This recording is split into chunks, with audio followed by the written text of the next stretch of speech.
அந்த பில்டிங் பார்த்தோன்னா நம்ம கன்ஸ்ட்ரக்ட் பண்ணுறதுக்கு 1 BHK பார்த்தோன்னா நம்ம 4 to 5 lakhsக்குள்ளே வந்து கன்ஸ்ட்ரக்ட் பண்ணலாம்.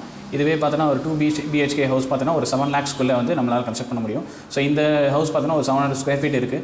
ஸோ இது வந்து நம்ம கன்ஸ்ட்ரக்ட் பண்ணுறதுக்கு 9 lakhsக்குள்ளே கம்ப்ளீட் பண்ணிட்டோம் நம்ம எல்லாமே.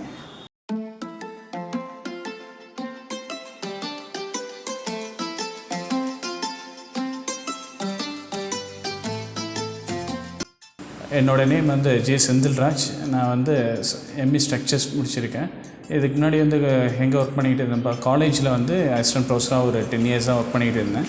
ஸோ அதை முடிச்சுட்டு நான் இப்போ காலேஜில் ஒர்க் பண்ணிக்கிட்டு இருந்தேன். இப்போ கன்ஸ்ட்ரக்ஷன் ஃபீல்டில் இறங்கியிருக்கேன். ஸோ கன்ஸ்ட்ரக்ஷன் ஃபீல்டில் நம்ம வரும்போது ஒரு டிஃப்ரெண்ட்டான ஒரு ஐடியாவில் வரணும் அப்படின்றதுக்காக நான் யூடியூப்பில் நிறைய வீடியோஸ் அது இதுன்னு பார்த்துட்டு இருந்தேன். ஸோ அந்த நேரத்தில் வந்து ஆனந்த் கீதன் சார் வந்து ஒரு வீடியோ போட்டிருந்தாங்க. ஸோ தெர்மோக்ரீட் மெத்தடில் வந்து பில்டிங் கன்ஸ்ட்ரக்ட் பண்ணுற வீடியோஸ் வந்து பார்த்துக்கிட்டு இருந்தேன். ஸோ எனக்கு வந்து அது இன்ஸ்பயர் ஆனேன். அந்த வீடியோஸை பார்த்துட்டு சரி இந்த மாதிரி நம்ம கன்ஸ்ட்ரக்ட் பண்ணால் நல்லா இருக்குமே அப்படின்றதுனால நான் ஸ்ட்ரைட்டாக போய்ட்டு அங்கே போய்ட்டு அப்ரோச் பண்ணியிருந்தேன் சாரை. ஸோ சாரே வந்து நேராக வந்து பேசினார். ஸோ பேசிவிட்டு சரி பண்ணலாம் அப்படின்னு ஒரு ஐடியா சொல்லியிருந்தாங்க. ஸோ அது பேஸ் பண்ணி ஒரு 10 lakhsக்குள்ளே ஒரு பட்ஜெட் ஹவுஸ் வந்து கன்ஸ்ட்ரக்ட் பண்ணணும் சார் அப்படின்ற மாதிரி பேசிவிட்டு பிளான் ரெடி பண்ணி கொடுத்தோம். அவர் வந்து அதுக்கேற்ற மாதிரி இந்த பிளானில் சேஞ்சஸ்லாம் சொல்லிவிட்டு இதெல்லாம் பண்ணலாம் அப்படின்ற மாதிரி சொன்னாங்க. ஸோ அதெல்லாம் பண்ணிவிட்டு அதுக்கேற்ற மாதிரி இங்கே வந்து நம்ம இந்த பில்டிங் வந்து ஸ்டார்ட் பண்ணியிருக்கோம் சார் நம்ம. ஸோ ஸ்டார்ட் பண்ணி இப்போ வந்து கம்ப்ளீட் ஆகிற ஸ்டேஜில் இருக்குது. தெர்மோக்ரீட் பேனல் வைத்து வீடு கட்ட எவ்வளவு செலவாகும்? ஸோ இந்த பில்டிங் பார்த்தோன்னா நம்ம நார்மலாக இப்போ ஸ்கொயர் ஃபீட்டுக்கு 1600லேருந்து 800 வரைக்கும் இப்போதைக்கு பட்ஜெட்டில் இருக்குது. ரீசன் பார்த்தோம்னா இப்போ நார்மலாக பிரிக் ஒர்க்கில் பார்த்தோன்னா இன்றைக்கி வந்து ரேட்டு வந்து சிமெண்ட்டு ஸ்டீல் ரோட் ரேட்லாம் எக்ஸஸாக இருக்குது. ஸோ நமக்கு இந்த தெர்மோக்ரீட்டில் பண்ணும்போது 1600லேருந்து 800 வரைக்கும் பண்ண முடியும். நம்ம 1000 ஸ்கொயர் ஃபீட்டுக்கு மேலே போகும்போது நம்ம 1600 வந்து சாலிடாக பண்ணலாம். 1600 700 பண்ணலாம். அதை விட கம்மியான ஏரியா நம்ம பண்ணும்போது தான் நமக்கு என்ன ஆகுதுன்னு பார்த்தீங்கன்னா 1800 ஸ்கொயர் ஃபீட் அந்த ரேஞ்சுக்கு வருது சார் நமக்கு. நார்மல் பிரிக் கன்ஸ்ட்ரக்ஷன்லேயே வீடு கட்டிடலாமே, ஏன் இந்த டைப் ஆஃப் பில்டிங்கில் வீடு கட்ட சூஸ் பண்ணினீங்க? இப்போ பார்த்திங்கன்னா நம்ம நார்மல் பில்டிங்க்கு போகாமல் இந்த பில்டிங் ஏன் நம்ம சூஸ் பண்ணியிருக்கோம் அப்படின்னு பார்த்திங்கன்னா, இப்போ நம்ம நார்மல் பில்டிங்கில் வந்து பார்த்தோன்னா நம்மளோட ஸ்ட்ரென்த் அப்படின்னா காலம் பீம்ஸ் இதுதான் நமக்கு ஸ்ட்ரென்த்து. ஃபவுண்டேஷனுக்கு மேலே இருக்கக்கூடிய காலமுக்கும் பீமுக்கும் மட்டும்தான் ஸ்ட்ரென்த்து இருக்கும். நடுவில் இருக்கக்கூடிய வாலில் வந்து நமக்கு வந்து லோடு வந்து கேரி ஆகாது. ஏன்னா அது வந்து ஃப்ரேம்டு ஸ்ட்ரக்சர்ஸ் கீழே வந்துடும். இது வந்து பார்த்தோன்னா ஃபுல் அண்ட் ஃபுல் வந்து லோட் பேரிங் ஸ்ட்ரக்சர்ஸாக இருக்குது. ஸோ லோட் பேரிங் ஸ்ட்ரக்சர் நம்ம சொல்லும்போது பார்த்தோன்னா இதில் இருக்கக்கூடிய வாலில் வந்து நமக்கு ஃபுல் அண்ட் ஃபுல் வந்து இது ஃப்ரேம் ஒர்க் மாதிரி இது. நீங்கள் வீடியோஸ் பார்த்தீங்கன்னா உங்களுக்கு தெரியும். இதில் வந்து பார்த்தோன்னா ஃபுல்லாக எல்லாமே வெல்டட் மெஷ் போட்டு ஜாயின் பண்ணியிருப்பாங்க. ஸோ டோட்டலாக வால் ஃபுல்லாகவே ஒன்றோட ஒன்று வந்து பைண்டடாக இருக்குது, கனெக்டடாக இருக்குது. ஸோ கனெக்டடாக இருக்கும்போது நமக்கு என்ன ஆகுது அப்படின்னு பார்த்தோன்னா ஸ்ட்ரென்த் வந்து இன்னும் ஜாஸ்தியாக ஆகுது. இப்போ பிரிக் ஒர்க்கில் பார்த்தோம்னா நம்ம வந்து நார்மலாக ஒரு வால் வந்து ஹோல்ட் பண்ணால் ஜஸ்ட் ஒரு 2 பிரிக்கை நம்ம எடுத்தாலே போதும். கடப்பாறையால் உடச்சி நம்ம எடுத்தாலே போதும். மீதி இருக்கக்கூடிய எல்லா வாலும் ஈஸியாக எடுத்துடலாம், எல்லா பிரிக்ஸும் எடுத்துடலாம். ஆனால் இந்த ஸ்ட்ரக்சர்ஸில் அந்த மாதிரி இருக்காது. ஸோ வந்து இது வந்து ஆன்டி தெஃப்ட் அப்படின்ற மாதிரி சொல்லலாம். ஈஸியாக வந்து தேட முடியாது அப்படின்ற அளவுக்கு இது வந்து ஸ்ட்ராங்காக இருக்கும். நெக்ஸ்ட்டு பார்த்தோம்னா இதில் இந்த பில்டிங்கில் வந்து நம்ம நார்மல் ஸ்ட்ரக்சர்லேருந்து பில்லர் வந்து எண்டு டு எண்டு அதுதான் கொடுப்போம். ஒரு 10 அடிக்கு ஒரு பில்லர் அந்த மாதிரி தான் கொடுப்போம். நம்ம இந்த இடத்துல பார்த்தோன்னா நம்ம வந்து செப்பரேட்டாக பில்லர்ன்ற மாதிரி கொடுக்கல. ஆனால் எவ்ரி 4 feet எங்கெங்கன்னா ஜாயின்ஸ் இருக்கோ அங்கே பில்லர் மாதிரி ஃபுல் அண்ட் ஃபுல் கான்க்ரீட் ஒர்க்கே நம்ம வந்து கம்ப்ளீட் பண்ணியிருக்கோம். கான்க்ரீட் ஒர்க்கை வந்து கொடுத்துருக்கோம். ஸோ அது வந்து பார்த்தோன்னா நீங்கள் இந்த பில்டிங்கில் கிட்டத்தட்ட நிறைய அந்த பில்லர்ஸோடு இங்கே நிறையா பில்லர்ஸ் இருக்கிற மாதிரி நமக்கு வந்து இருக்குது நமக்கு. ஸோ இது வந்து அதனால் இது வந்து நார்மல் ஸ்ட்ரக்சரோட இது வந்து லைஃப் லாங்கும் சரி நல்லா வரும். அதே போல் வந்து ஸ்ட்ரென்த் வைஸ்லையும் பார்த்தோன்னா இது வந்து நிறையா லோடு வந்து கேரி பண்ணக்கூடிய கெப்பாசிட்டி இருக்குது. பேனல்லையே இருக்கும் தெர்மோகோலை பில்டிங் கட்டி முடிச்சதும் எதுவும் ஆகுமா? அதில் பார்த்தீங்கன்னா தெர்மோகோல் உள்ளே இருக்குது, அது வந்து அரிச்சிருமா இல்லைன்னா பவுடர் ஆகிடுமா? ஸோ அந்த மாதிரி டவுட்ஸ் வந்து நிறைய பேருக்கு இருக்குது இல்லைங்களா? ஸோ அது அந்த மாதிரி இது ஆகிறதுக்கான சான்சஸ் இல்லை. ஏன்னா இது வந்து ஃபுல் அண்ட் ஃபுல் பார்த்தோன்னா எல்லாமே மோல்ட் ஆகிடுச்சு. இப்போ எல்லா சைடும் வந்து க்ளோஸ்டாக இருக்குது. ஸோ எந்த ஒரு கெமிக்கல் ரியாக்ஷனோ எந்த ஒரு மற்ற ரியாக்ஷனோ இல்லாத நேரத்தில் அது ஒன்றுமே ஆகாது. இப்போ நீங்கள் எக்ஸாம்பிள் பார்த்தீங்கன்னா ஒரு தெர்மோகோலை ஒரு மண்ணில் நீங்கள் புதைச்சி வச்சு ஒரு 15 years 20 years கழித்து பார்த்தாலும் அதே மாதிரியே தான் இருக்குமே தவிர அதில் வந்து எந்த ஒரு செல் அரிப்போ இல்லை வேறு ஏதாவது கெமிக்கல் ரியாக்ஷன்ஸோ அந்த மாதிரிலாம் எதுவும் ஆகாது. ஸோ வச்ச பொசிஷன்லேயே இருந்தது எந்த ஒரு டிஸ்டர்பன்ஸும் பண்ணலன்னா அது அப்படியே தான் இருக்கும். ஸோ அந்த மாதிரி தான் இப்போ இந்த நம்ம ஸ்ட்ரக்சர்ஸ்லையும் ஸோ உள்ளே இருக்கக்கூடிய அந்த தெர்மோகோல் வந்து எப்பயுமே வந்து ஒன்றுமே ஆகாது நமக்கு. இந்த வீடு எவ்வளோ வருடம் தாங்கும்? இப்போ நம்ம நார்மலாக வந்து பிரிக் ஒர்க்கில் பண்ணக்கூடிய அதே கன்ஸ்ட்ரக்ஷன் இப்போ ஒரு கான்க்ரீட் ஸ்ட்ரக்சர் ஒரு பில்டிங்னா ஒரு 40 to 50 years இருக்கிற மாதிரி. ஸோ நம்மளோட இந்த ஸ்ட்ரக்சரும் 40 to 50 years வந்து சாலிடாக வந்து எந்த ஒரு பிரச்சனையுமே இருக்காது. ஸ்ட்ரக்சரல் ஓரியன்டாக எந்த ஒரு பிரச்சனையுமே இருக்காது. சின்ன சின்ன ரிப்பேர் ஒர்க் வேணால் இருக்கலாமே தவிர மேஜர் ஃபால்ட்டுன்ட்டு எதுவுமே இதில் வரதுக்கான வாய்ப்பு இல்லை சார். இந்த பேனல் வைத்து எத்தனை ஃப்ளோர் கட்டலாம்? இது இப்போ பார்த்தோன்னா நம்ம இந்த பில்டிங் வந்து சிங்கிள் பேனலில் கன்ஸ்ட்ரக்ட் பண்ணியிருக்காங்க. ஸோ சிங்கிள் பேனலில் கன்ஸ்ட்ரக்ட் பண்ணுறதுனால G+2 வரைக்கும் நம்மளால் ஈஸியாக கன்ஸ்ட்ரக்ட் பண்ண முடியும். இதுவே அதுக்கு மேலே வேணும் அந்த மாதிரியான சுச்சுவேஷன் வந்ததுன்னா அது சிங்கிள் பேனலுக்கு பதிலாக டபுள் பேனல் மெத்தடில் இருக்குது. ஸோ நம்ம அந்த டபுள் பேனல் மெத்தடை யூஸ் பண்ணும்போது பார்த்திங்கன்னா நம்ம G+7 வரைக்கும் சாலிட் போகலாம். இந்த பேனல் ஃபயர் ரெசிஸ்டன்ஸ் இருக்குமா? இது உள்ள தெர்மோகோல் இருக்கிறதுனால ஈஸியாக ஃபயர் ஆகுமா? ஸோ அந்த மாதிரிலாம் கேட்குறாங்க நிறைய பேர். ஏன்னா நிறைய பேர் வந்து தெர்மோகோல் வந்து ஈஸியாக ஃபயர் ஆகிடுமே அப்படின்ற அந்த பயத்தில் இருப்பாங்க. ஸோ வந்து இது வந்து ஃபயர் அவ்வளோ சீக்கிரத்தில் ஆகாது. அந்த இடத்துல வந்து ஜஸ்ட் மெல்ட் ஆகுமே தவிர ஃபயர் ஆகாது. நீங்கள் கட்டியிருக்க இந்த பில்டிங் எந்த லொக்கேஷனில் இருக்குது? ஸோ இந்த பிளேஸ் பார்த்திங்கன்னா நம்ம கல்லூர் டிஸ்ட்ரிக்டில் இருக்க பண்ருட்டி அப்படின்ற பிளேஸில் தான் இந்த பில்டிங் இருக்குது. ஸோ இந்த ஊரில் பார்த்தோன்னா இதுதான் ஃபஸ்ட்டு பில்டிங் இது நமக்கு. ஸோ தெர்மோக்ரீட் மெத்தடில் ஃபஸ்ட்டு பில்டிங் எதுனா இந்த பில்டிங் தான். இந்த பில்டிங் எவ்வளவு ஸ்ட்ரென்த் இருக்கும்? ஓகே, இப்போ நார்மலாக நம்ம பிரிக் ஒர்க்கில் கன்ஸ்ட்ரக்ட் பண்ணுறது பார்த்திங்கன்னா 3 to 5 நியூட்டன் தான் நமக்கு வந்து அதோட கெப்பாசிட்டி இருக்கும், பீரிங் கெப்பாசிட்டி. ஸோ நமக்கு இந்த பில்டிங்கில் பார்த்தோன்னா நமக்கு வந்து 12 to 14 வரைக்கும் இருக்குது நமக்கு. ஸோ மினிமம் வந்து 12 நியூட்டன் வரைக்கும் நமக்கு லோடு வந்து இது கெப்பாசிட்டி ஸ்டேபிளாக இருக்கிறதுக்கான வாய்ப்பு இருக்குது. இந்த பில்டிங் கிராக் வருமா? ஸோ இதில் பார்த்திங்கன்னா நமக்கு ஸ்ட்ரக்சரல் கிராக் அப்படின்றதுக்கான வாய்ப்பு வந்து கிடையவே கிடையாதுன்னு சொல்லலாம். ரீசன் என்ன அப்படின்னு பார்த்தோன்னா இது ஃபுல் அண்ட் ஃபுல் வந்து மெஷ் டைப்பில் இருக்குது. நீங்கள் இப்போ வாட்டர் டேங்க் வந்து கன்ஸ்ட்ரக்ட் பண்ணுறது பார்த்துருப்பீங்க. அந்த இடத்துல பார்த்திங்கன்னா நமக்கு ஃபுல்லாக மெஷ் அடித்து சிமெண்ட் நார்மலாக பூசுகிறாங்க இல்லைங்களா? ஸோ அதே மாதிரி தான் இங்கேயும் நமக்கு வந்து இந்த வால் ஃபுல்லாகவே ஃபுல் அண்ட் ஃபுல்லாக வந்து வெல்டட் மெஷ் இருக்குது. போத் சைட்லேயும் 2 சைட்லையுமே இருக்குது. ஸோ அதில் வந்து வெறும் சிமெண்ட் மட்டும் இல்லாமல் இதில் வந்து நம்ம அக்ரிகேட்டை சேர்த்து நம்ம பிளாஸ்ட் பண்ணுறோம். இது ஷார்ட்கட் மெத்தடில் நம்ம பண்ணுறதுனால இதில் வந்து கிராக்குக்கான வாய்ப்புன்றதே சுத்தமாக கிடையாது. ஸோ இதில் வந்து மைல்டு கிராக், அதாவது ஏர் கிராக்குன்னு சொல்லுவாங்க இல்லைங்களா? ஸோ அது வேணால் வரதுக்கான வாய்ப்பு இருக்குது. ஆனால் அதனால் ஸ்ட்ரக்சர்ஸ்க்கு எந்த ஒரு பாதிப்பும் கிடையாது. இயற்கை சீற்றங்களை தாங்குமா?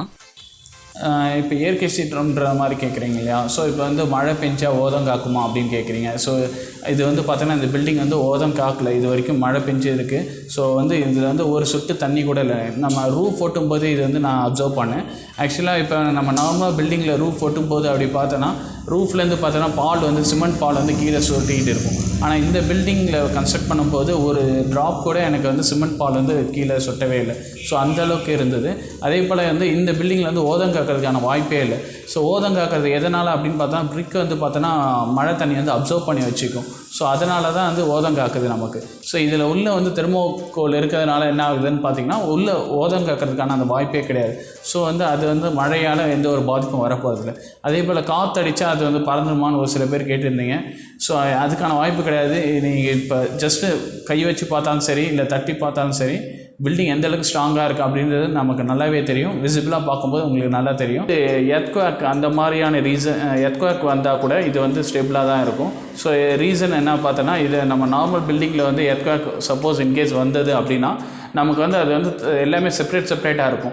வால் செப்பரேட்டு, பீம் செப்பரேட், காலம் செப்பரேட்டாக இருக்கும். ஸோ ஈஸியாக வந்து பில்டிங் வந்து சாஞ்சி மேலே விழுறதுக்கான வாய்ப்பு இருக்குது. ஆனால் இது வந்து பார்த்தோன்னா ஒன்றோட ஒன்று வந்து கனெக்டடாக இருக்குது, ஜாயிண்டடாக இருக்குது. ஸோ வந்து இது ஒரு பாக்ஸ் ஸ்ட்ரக்சர் மாதிரி. இது ஜஸ்ட் மூவ் ஆகலாமே தவிர இது வந்து டோட்டலாக கொலாப்ஸ் ஆகி கீழே விழுறதுக்கான வாய்ப்பு இல்லை, நம்ம மேலே விழுறதுக்கான வாய்ப்பு இல்லை. ஸ்ட்ரக்சர் உடஞ்சி மேலே விழுந்து நம்ம வந்து உள்ளே மாட்டிப்போம் அப்படின்ற அந்த ஒரு பயம் இதில் சுத்தமாக கிடையவே கிடையாது. ஸோ இது வந்து எர்த்குவேக் அதிகமாக இருக்கிற பிளேஸ்லேயும் இது அதிகமாக யூஸ் பண்ணுறாங்க. அதே போல் பார்த்தோன்னா இது வந்து கடல் ஓர பகுதியில் அதிகமாக யூஸ் பண்ணுறாங்க. ஏன்னா இது வந்து பார்த்தோன்னா இதில் யூஸ் பண்ணுறக்கூடிய ஸ்டீல் வந்து ஈஸியாக வந்து துரு பிடிக்காது நமக்கு, ஜிஎஸ்டியில் யூஸ் பண்ணுறதுனால.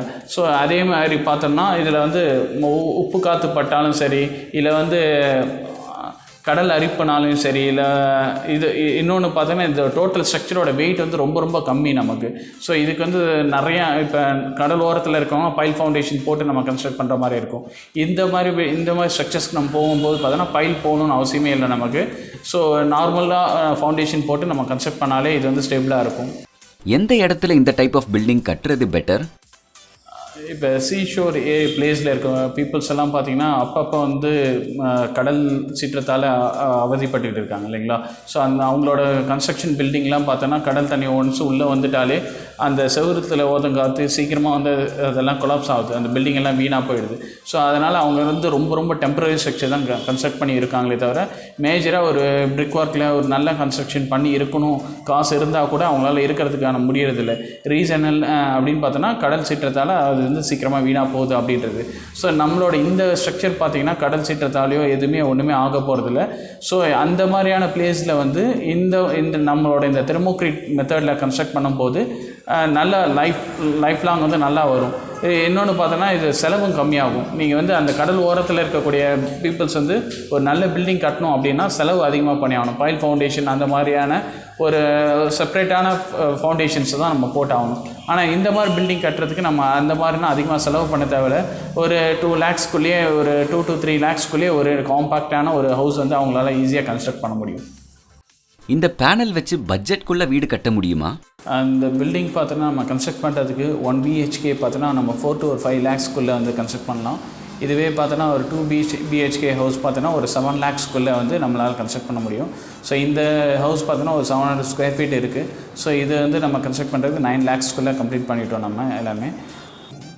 இந்த பில்டிங் பார்த்தோன்னா ரூஃப் ஒட்டுற வரைக்கும் பார்த்தோன்னா நம்ம ஒரு 45 daysல கம்ப்ளீட் பண்ணிட்டோம்.